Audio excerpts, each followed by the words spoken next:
Hello everybody and welcome back. My name is Curseof and welcome back to another video. For those of you who are completely unaware as to what you are watching the basics on Yugi-Kaiba format. Yugi-Kaiba format is the very original TCG format for the entire Yu-Gi-Oh game as a whole. As most of you guys watching this video know, I do primarily do speed duel stuff on this channel because I am a big advocate of the speed duel format. I love the format, I love the simplicity of it, I love how it's like old school Yu-Gi-Oh! And for those same reasons, I also love this format. This is the very original format with the very first Forbidden and Limited list. And it's literally your classic beatdown Yu-Gi-Oh! But at the same time, there's still a lot of strategy involved, a lot of things you have to do to get yourself to that winning game state. And yeah, because of that, I want to do my best to help expand this May 2002, this Yugi-Kaiba format community.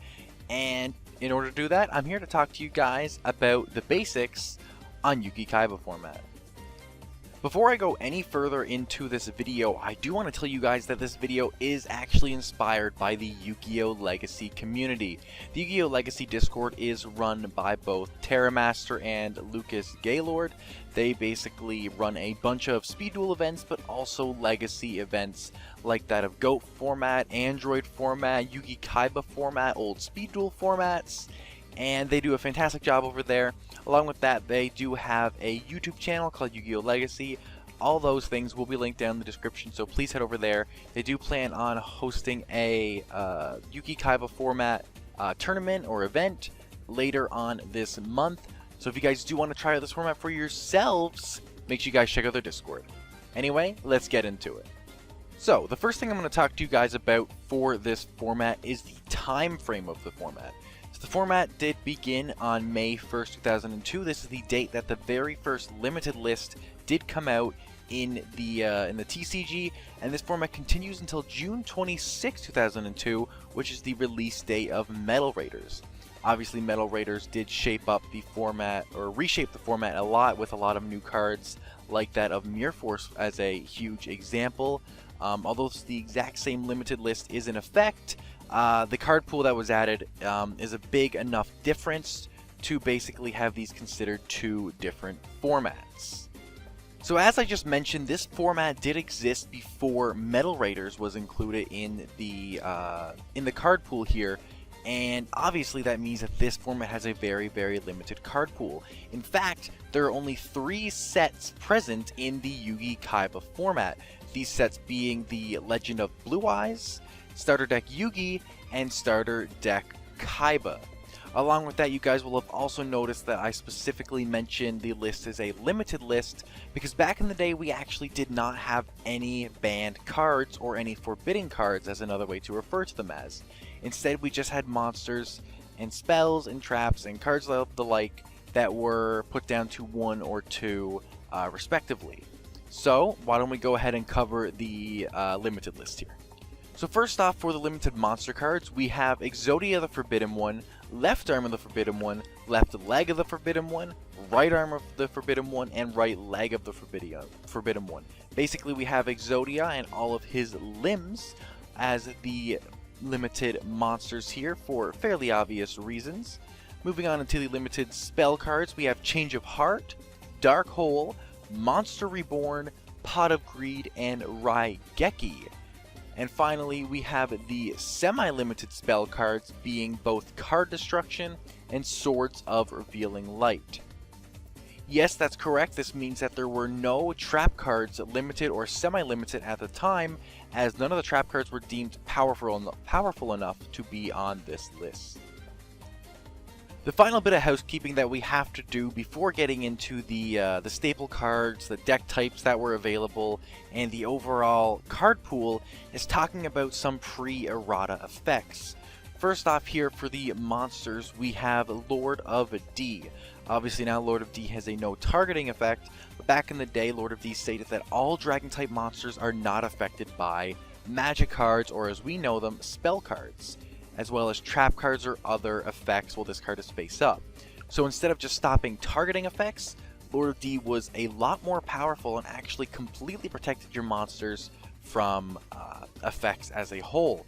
This protects your dragons from effects like that of Maneater Bug, Wall of Illusion, Raigeki, and overall makes the Dragon deck, or the Kaiba deck as it's sort of known back in the day, a lot more relevant deck because of the much stronger Lord of D effect.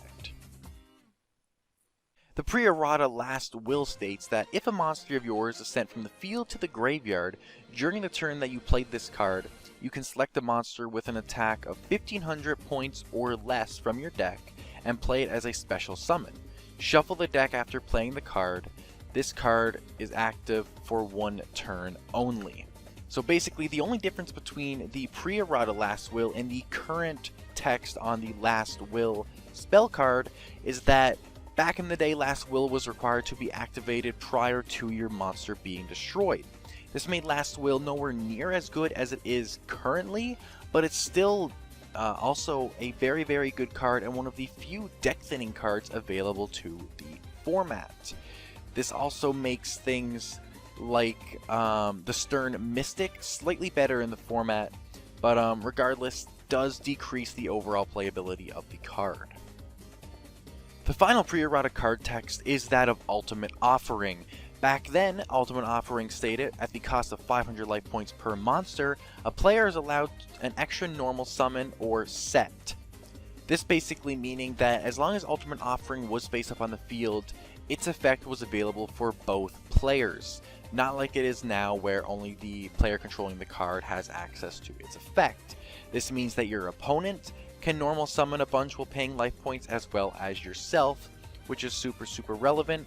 Ultimate Offering is not a super intensively played card in the Yugi-Kaiba format, but regardless, this card text is very important to note. Now that all the housekeeping things are finished with the Yugi-Kaiba format, we can start moving into the card choices and the deck types that are prevalent for this format, starting off with the 5 limited spells and traps on the list, better known as the Power 5 in the Yugi-Kaiba format. The Power 5 consists of Change of Heart, Raigeki, Dark Hole, Pot of Greed, and Monster Reborn. These 5 cards are absolutely detrimental and have all at one point in Yu-Gi-Oh's history been on the Forbidden list in some way, shape, or form.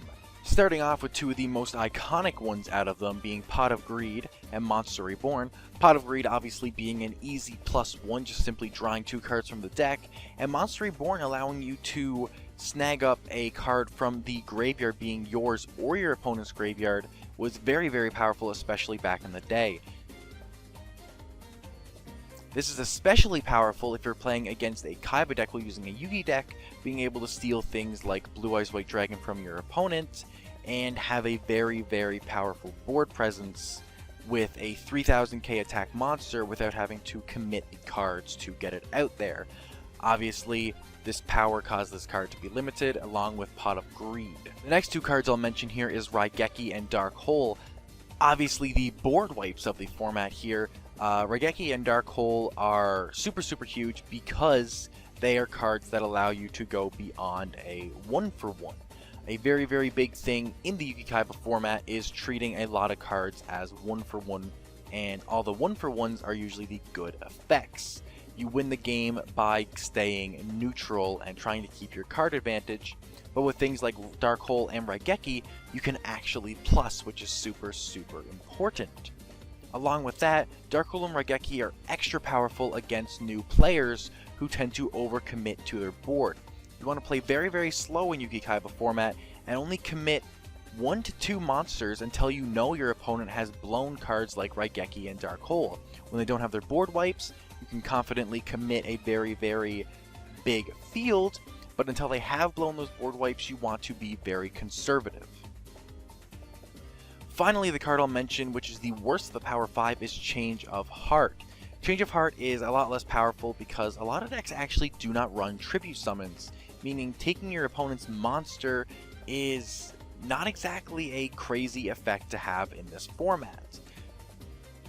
Where Change of Heart can be good is obviously if you are running a tribute monster like that of Summon Skull, or maybe even tributing it out for a Curse of Dragon or a Blue Eyes. But along with that, Change of Heart is good to be able to steal something like a Man-Eater Bug, for example. If you can take your opponent's Man-Eater Bug, flip it up, and pop one of your opponent's monsters, you can actually turn your Change of Heart into a 1-for-1. Obviously, this whole card game, like I mentioned before, this whole format, like I mentioned before, is all about 1-for-1s. Even better, taking your opponent's Man-Eater Bug, popping your opponent's monster, and then tributing it off can actually be a +1 off of Change of Heart. So it comes up in the least amount of circumstances, but does have the possibility to plus or go neutral, and is still a very, very powerful card and required staple in every deck. The next staples that I want to mention are both Card Destruction and Swords of Revealing Light, obviously the semi-limited skills in the format. Swords of Revealing Light is the bigger one of the two, because being able to stall out for 3 turns can be very, very amazing. Along with that, although Swords of Revealing Light is an inherent -1, you can actually go neutral off of it, forcing your opponent to flip up things like Man-Eater Bug and being forced to pop their own monsters if you do not have any on your field. This can be very, very powerful, not only in the Man-Eater Bug circumstance that I mentioned, but just being able to stall out for multiple turns and potentially get some very, very necessary cards to come back in the duel. Swords Revealing Light is a very, very easy 2 of, or at least a 1 of, in the majority of the decks. Card Destruction being a very, very important card to play, not only for the fact that you can turn bad hands into good hands and ditch good cards from your opponent's hand, but also because Exodia exists. Without Card Destruction, Exodia basically just ending the game can be a very, very big issue, but because we have Card Destruction, things like Exodia are cards we don't really have to worry about, and most decks do run at least 1 Card Destruction for the potential Exodia matchup, and side deck a second. Exodia does not come up very, very often, obviously due to this card, but it's a nice card to run, especially being able to get those good cards out of your opponent's hand, or setting a Monster Reborn and sending a Blue Eyes or a Summon Skull to the graveyard to revive back. This card has a lot of playability and is 100% a staple at least 1 in the majority of decks. The last staple spell to mention is the Fissure spell. Fissure basically just being the best spot removal in the format that isn't a board wipe. Fissure does force you to destroy the weakest monster your opponent controls, but if they only control 1 monster, and like I mentioned before, this format is very, very revolved around not committing too much to your board, Fissure can usually snipe out something like a La Jin, or potentially even something better like that of a Blue Eyes if that's the only card they have up, or a Summon Skull. Because it's the only spot removal, and is an easy 1-for-1 to take out problematic monsters, Fissure does see a good amount of play, and is usually the 3 of spell card that is run in the deck. Moving on to the monsters here, we have the 3 main beat sticks of the format. We have La Jin, we have Battle Ox, and we have Neo, the Magical Swordsman. La Jin obviously being the best of the 3, as he is the biggest non-tribute monster available in the format at an 1800 body. Along with that, we have the 2 1700s being Battle Ox and Neo. Beyond their attack, they don't really have any relevant stats or effects. For certain decks, Neo being a spellcaster or La Jin being a fiend can be relevant, as well as La Jin being a dark monster. But outside of this, and these are even rare cases, these cards don't see much relevance besides the fact that they are beat sticks. Next up, we have the staple flip effect monsters in the format. We have Man-Eater Bug and Trapmaster. Man-Eater Bug obviously being the best, and as well another usually needed at 3 of. Some people use 2. I think it should always be a 3 of in your 2002 deck. Man-Eater Bug being able to target 1 monster on the field and simply destroy the target. Man-Eater Bug obviously being a 1-for-1 or potentially a +1 if your opponent doesn't attack over it, and being able to just pick any monster on the field, assuming Lord of D isn't present, and just pop those monsters. This effect is super relevant, and like I said, 1-for-1s are super essential in this format, and if you can plus off of your effect, that's even better. Trapmaster being not as good as Maneater Bug, as he is only trap removal, and in a format where a card like Card Destruction is relevant, a lot of people do set their traps not only to play around Card Destruction, discarding them, but also to play around Trapmaster, sniping out their trap cards.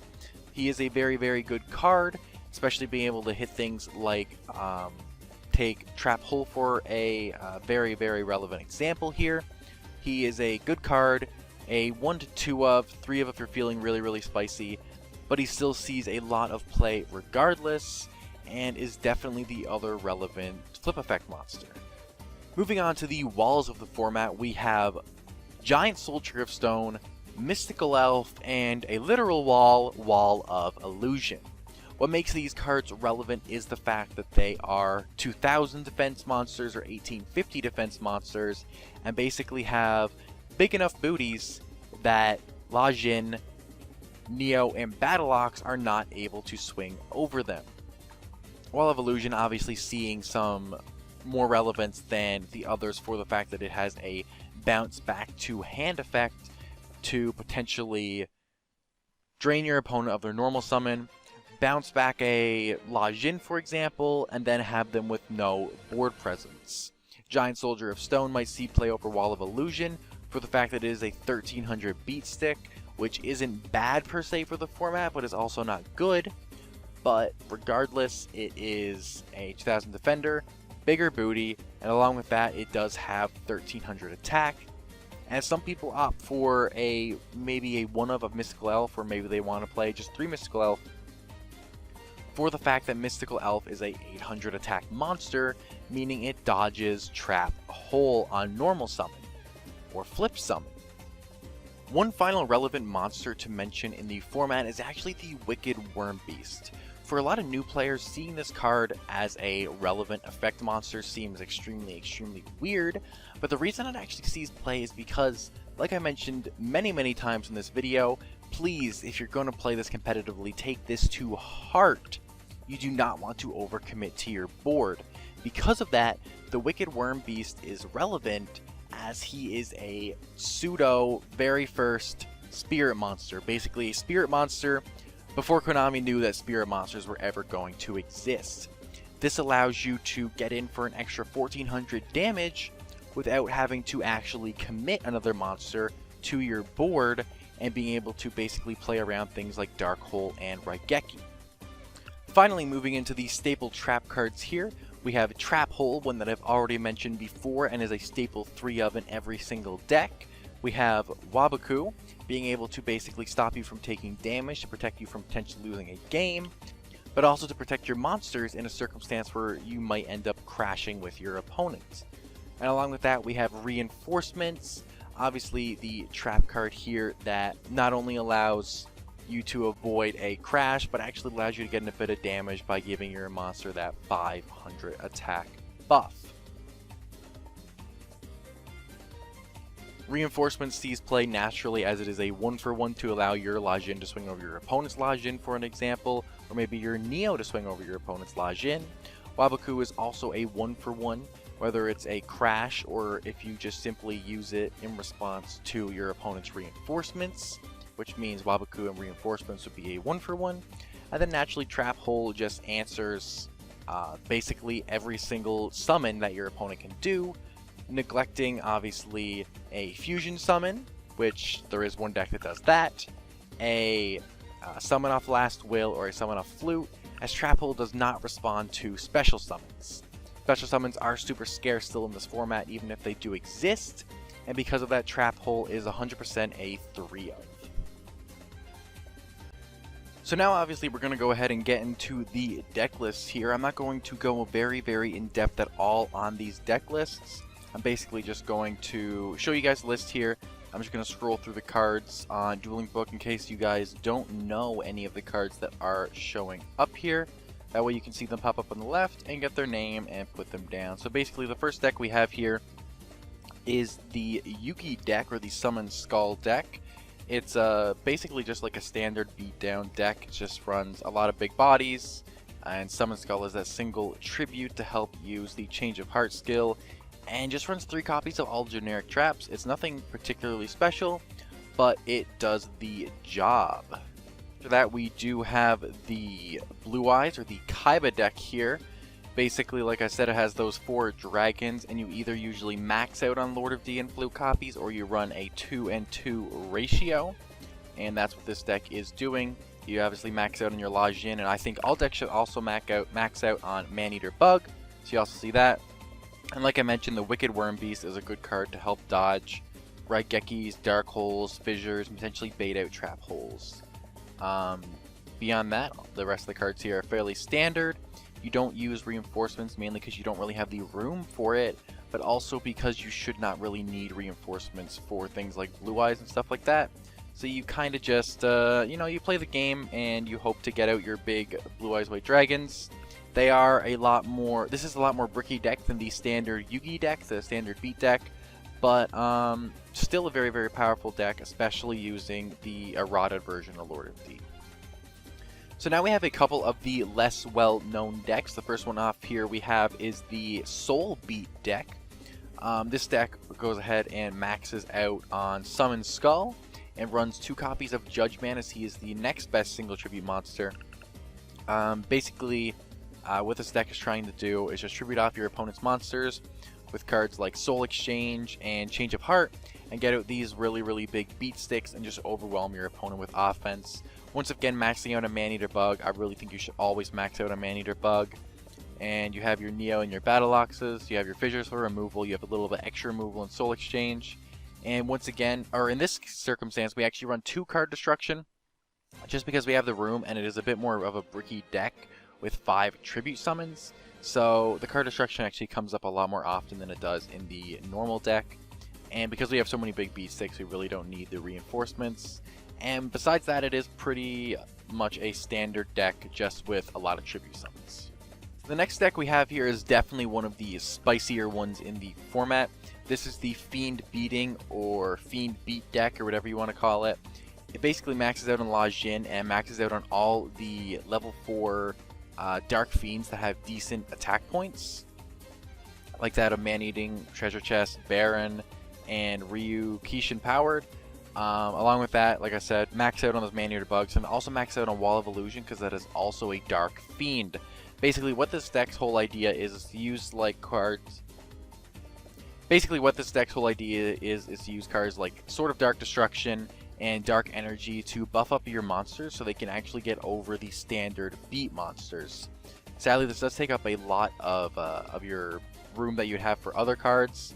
But overall, it works out pretty well. You can't run things like Swords of Revealing Light in the deck, or card destruction, but in reality, those are being replaced by cards that can be better. And the reason this deck sees any play at all is the theory of the fact that using equip cards instead of reinforcements is going to help you not only get over your opponent's monsters like reinforcements does, but also give you a plus in that circumstance because you're still keeping the equip card.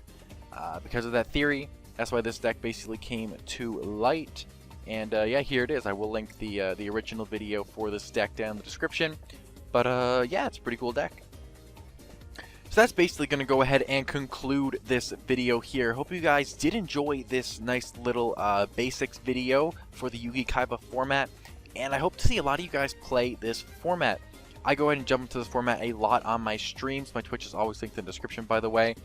And along with that, I will be participating in YuGiOh Legacy's Yugi-Kaiba format tournament that they do have coming up in the month of August this month. So make sure you guys head over to the Discord and do not miss that tournament and your chance to try and beat me in my favorite tournament, my favorite format. But anyway, guys, thank you guys so much for watching this video. And that's going to go ahead and be a wrap here. I'll catch you guys all, if not tomorrow, the next day for another video. Peace.